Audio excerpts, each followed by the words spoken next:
بسم اللہ الرحمن الرحیم۔ السلام علیکم۔ یوں تو تاریخ اسلام بہت سارے فدایان اسلام اور فدایان محمدی صلی اللہ تعالیٰ علیہ وسلم سے بھری ہوئی ہے کہ جنہوں نے ہر ادوار کے اندر ظالم کے سامنے مظلوم کا ساتھ دیا اور ظالم کے سامنے ڈٹ کر ان کا مقابلہ کیا۔ اسی طرح ہم آج ایک ایسے بہادر اور طاقتور بادشاہ کے بارے میں بات کریں گے کہ جو عالم اسلام کا ایک نایاب اور نامور سلطان تھا۔ وہ ان گنت زبانوں پر عبور رکھتا تھا، عربوں سے عربی میں،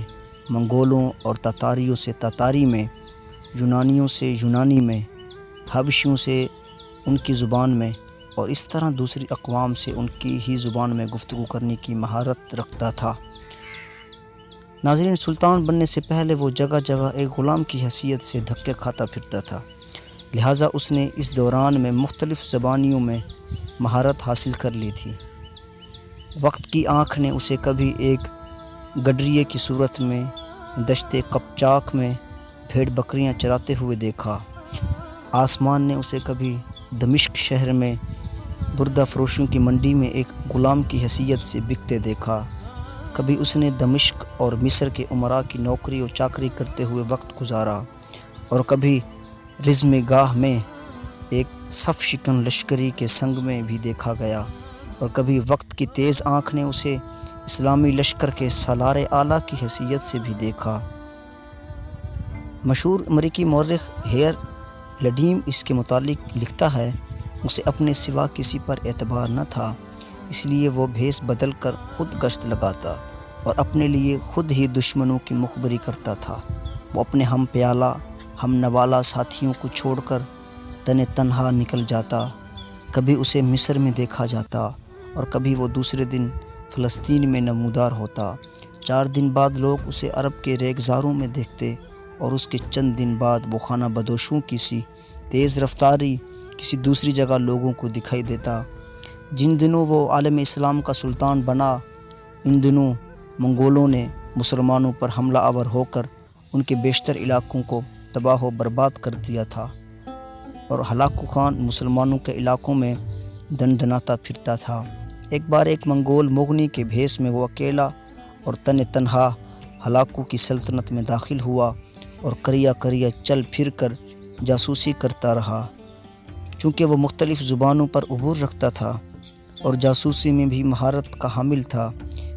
اس لیے کسی کو شک نہ ہوا کہ وہ مسلمان ہے یا مسلمانوں کا سلطان۔ اسی طرح ایک دن اس نے منگولوں کے ایک شہر میں ایک دکان میں کھانا کھایا اور اپنی انگوٹھی جان بوجھ کر ایک محفوظ جگہ پر رکھ کر آ گیا۔ اس کے بعد وہ اپنے علاقے میں آ گیا اور ایک قاصد بھیج کر ہلاکو خان کو کہلایا، میں تمہاری مملکت میں حالات کا معائنہ کرنے فلاں جگہ گیا، فلاں شہر اور فلاں شہر کے اندر فلاں دکان پر اپنی شاہی انگوٹھی بھول کر آیا ہوں، مہربانی کر کے وہ انگوٹھی تلاش کر کے مجھے بھجوا دو، کیونکہ وہ انگوٹھی مجھے بے حد عزیز ہے۔ ہلاکو خان مسلمانوں کے سلطان کی اس جرأت اور جسارت پر ششدر رہ گیا، اور وہ اس کی دلیری سے ایسا مرعوب ہوا کہ اس کی انگوٹھی تلاش کر کے اس کی طرف بھجوا دی۔ منگولوں کو جب خبر ہوئی کہ مسلمانوں کا سلطان خود بھیس بدل کر ان کے علاقوں میں داخل ہوا تھا، تو ان پر سلطان کی ہمت و شجاعت کی وجہ سے ایک دہشت اور خوف طاری ہو گیا تھا، اور وہ سوچنے لگے تھے کہ جس سلطان کا حکمران اس قدر جری اور جرأت مند ہو، اس کے لشکریوں کا کیا عالم ہوگا اور ہم اس کا مقابلہ کیسے کریں گے۔ ان دنوں کیونکہ بحیرہ روم کے ساتھ ساتھ مغرب کے صلیبیوں نے اپنے بڑے اڈے بنا لیے تھے، جہاں سے نکل کر وہ مسلمانوں کے خلاف صلیبی جنگ کی ابتدا کرتے تھے۔ ان میں زیادہ نامور انطاکیہ کا حاکم بوہیمنڈ تھا۔ سلطان ایک مرتبہ ایک نصرانی زائر کا بھیس بدل کر صلیبیوں کے مقبوضہ علاقوں میں جا داخل ہوا اور کئی ماہ تک ان کے عسکری استحکامات، قلعوں اور دوسرے کئی مقامات کا جائزہ لیتا رہا۔ وہ تقریباً 22 ایسے قلعے دیکھنے میں کامیاب ہو گیا جو ان دنوں صلیبیوں کی عسکری قوت کا مرکز تھے۔ اور یہ سارا کام اس نے تنہا کیا۔ اور اس کے بعد اس نے ایک عجیب ستم ظریفی کی۔ اس نے ایک قاصد اور ایلچی کے روپ کے اندر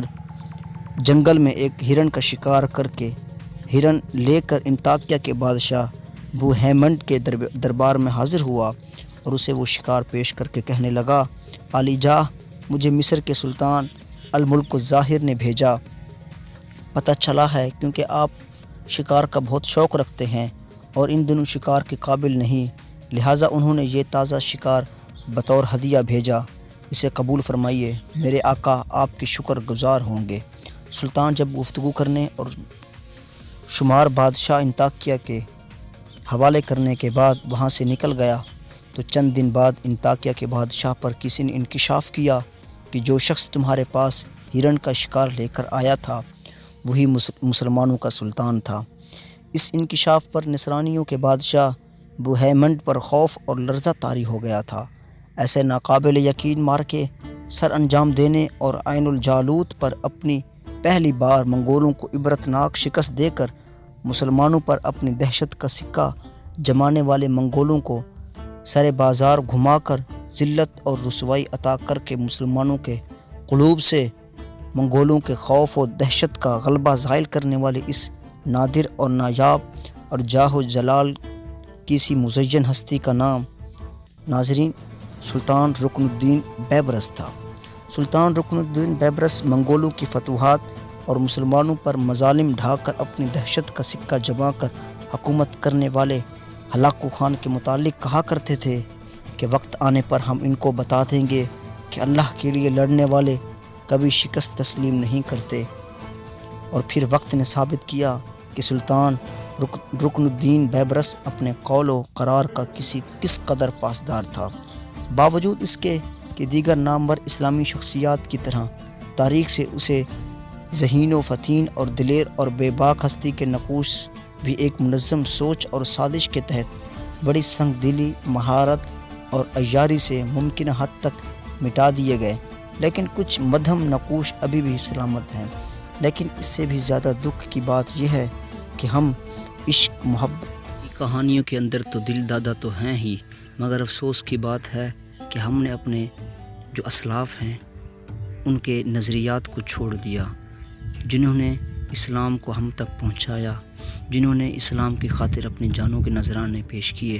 مگر افسوس کی بات ہے کہ آج ہم تاریخ اسلام کو بھول چکے۔ کیسی لگی ہماری معلوماتی اور انفارمیٹیو ویڈیو؟ مزید ویڈیوز دیکھنے کے لیے ہمارے چینل کو سبسکرائب کریں۔ اگر ویڈیو پسند آئے تو لائک کا بٹن ضرور پریس کریں۔